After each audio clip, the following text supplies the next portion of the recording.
মনের শক্তি অসীম, জীবন অনেক সুন্দর। একটি বাক্য দ্বারা আজকে শুরু করি। কিংকর্তব্য বিমূঢ়।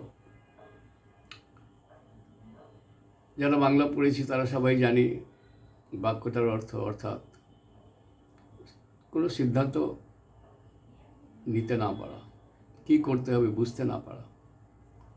এমন মানুষ পৃথিবীতে বহু আছে যারা এই বাক্যের চাদরে মুড়ি দিয়ে জীবন পার করে দিয়েছেন এবং আফসোস করেন একটা বয়সে গিয়ে। আবার এমনও মানুষ আছে 50 বছর বয়সে ঘোড়দৌড় প্র্যাকটিস করেন, জিমে যান, ঘোড়দৌড় প্র্যাকটিস করেন, আজকে 80 বছর বয়সে মডেলিং করে প্রচুর টাকা রোজগার করছেন।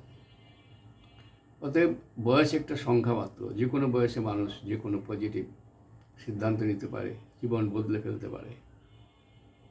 বিমূঢ়তার আসলে মূর্খতা, বিচক্ষণতাই বুদ্ধিমত্তা।